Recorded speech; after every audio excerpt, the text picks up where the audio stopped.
Go ahead and say that. I'm thinking about I'm thinking about changing the name of this show.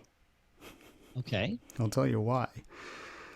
Dave Hamilton is here with us, everybody. Dave Hamilton, co-host, I should say, of Mac Geek Gab and some other shows that we'll talk about this week. Also, one of the founders of the Mac Observer, online at macobserver.com, and, other fun stuff that we'll talk about. So, people may have picked up, they probably haven't yet because this will only be the second show. We had a bit of a problem with our record the other day. And so we recorded we 5 had to shows. change our shirts. Yes, exactly. Because I spilled, because I'm like that. We recorded 5 shows, except it turns out, no, we didn't. We recorded no shows. So we recorded 1, and then now we're coming back to do the rest because Dave's a pro, and he's very kind in giving up his time. Here's what's interesting. So as we record, it's like Monday afternoon, right? And Monday's show already has twice the viewership of a normal show. Interesting. And going back to look, I realize it's because Apple Silicon is in the title. Because the last time I had a title that had Apple Silicon in it as well, that one was also twice as big as normal. And in fact, that's one of the highest performing videos I have. Now, you gave me all of about 19 seconds where I thought, look what I did. I brought all this traffic in. Well, I mean, no offense. Yeah, no, but that's fine. I'm thinking about changing the name of the show to Apple Silicon Bitcoin Nude People. Right. Basically anything that people would look for on YouTube that wouldn't get me kicked off. So kind of like the reason Bare Naked Ladies came up with the name for their band. Sure. Is that really why? Yeah. Oh, that makes sense. Yeah. It's a good name. If you're playing in a club in Denver and it says Bare Naked Ladies, somebody might walk in off the street. They might. Although they might be a little annoyed when it's a bunch of like, not overly fit Canadian dudes. Correct. Yeah. Yeah. But if you like their sense of humor when you're in there, true. Like you brought them in, right? So now it's on you. Right. So. Why do you suppose Gun and Doll Show named themselves that? I don't know. Yeah, I don't know either. Anyway, it's good to have you here on Apple Silicon Bitcoin Naked People. Let us play our game. We had said that we were going to talk about the 30% cut that Apple takes from the App Store. And I'm trying to figure out if the 30%, what's the deal with the 30%, Dave? Because originally, when Apple started the App Store, getting your software onto a phone was nigh on impossible. There was this sort of opaque process apparently that went on with some of the individual phone manufacturers. The phone manufacturers would take anywhere from 50 to 70% of the sales, not this, paltry 30 that Apple came along with. And while some people have said that Apple's app review process, their app approval process has a certain opacity to it, there are rules set up. There is a program you can join. There are things that Apple says like, hey, by the way, you're using our payment system. You're not using somebody else's payment system. You're not using your own payment system. While it may seem to people that there's not quite as much definitive about the App Store review process, I mean, there's certainly more than there used to be. I'm curious where you land on the 30%, Apple's 30% solution. It's neither bad nor good. It is. Interesting.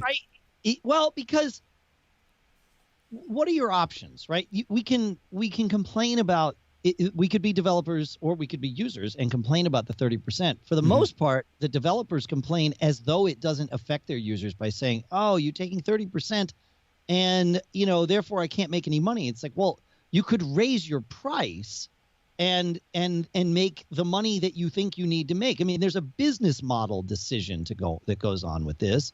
And then that does affect consumers, right?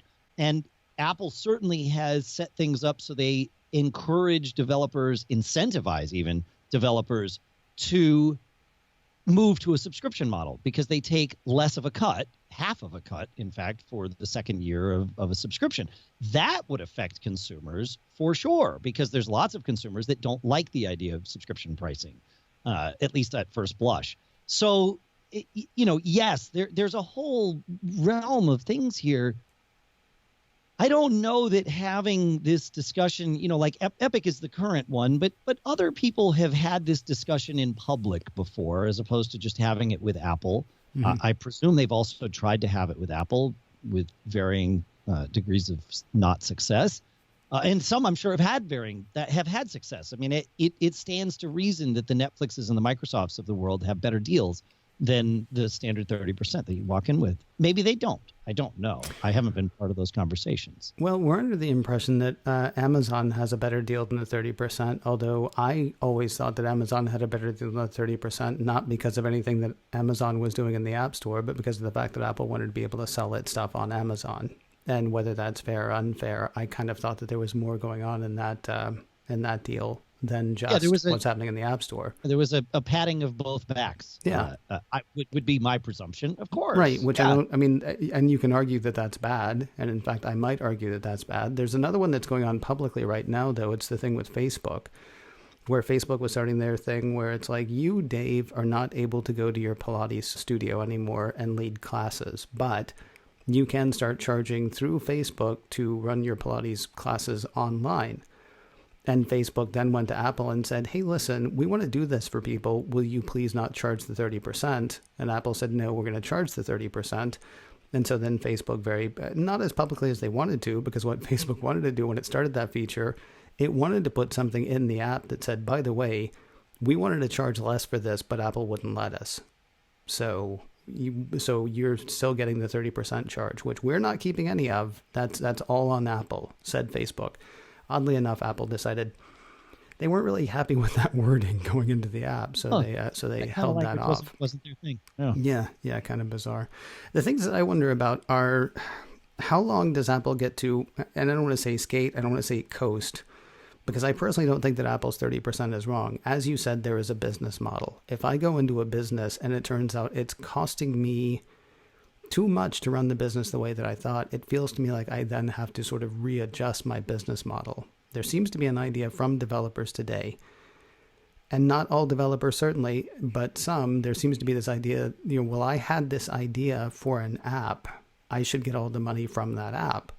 Without any thoughts to, I think you may have pointed out, the infrastructure that went into it, or the infrastructure that still goes into it. I mean, the legitimacy, the validity. Managing that kind of infrastructure is a huge headache. Mm-hmm. Like for example, what we do with Backbeat Media for the podcasts whose ads that we represent, we take a cut.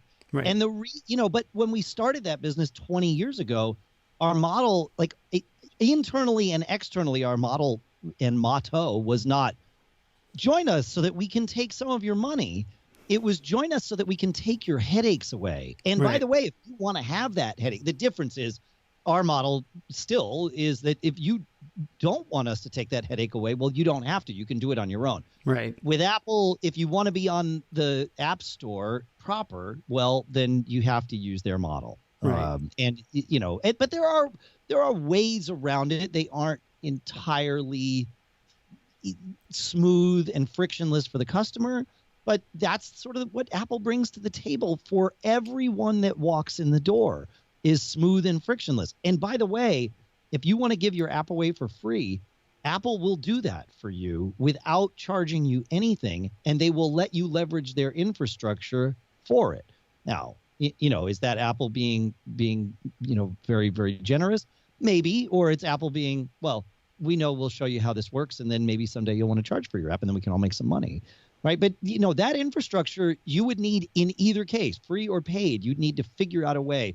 Hosting a website's not all that difficult. Setting up an e-commerce platform isn't all that difficult, but maintaining it is a headache.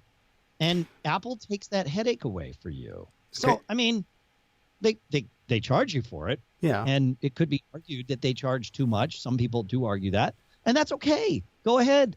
Have the conversation with Apple and see where that goes. Having the conversation, and even having the conversation publicly, is fine too. I feel certain that Epic, could have gone ahead and kept doing what they were doing and raised as big a stink as they did.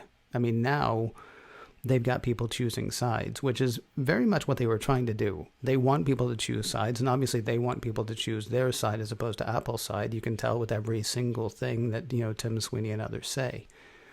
It might have been better to go ahead and say, while you're playing, we're out here, fighting this fight, and if you would like to join us, here's how. I mean, you can start a groundswell without being a troll, basically. I want to go back to the 30% really quick, though. Is there a point where Apple has laid enough of the groundwork, that they've done enough that now they could look at 20%, now they could look at 15%, or, I mean, is 30%, is it as important to have the line in the sand as it is to make the extra do re mi? That's a good question. My guess is that they could be profitable at half that. But only half as profitable.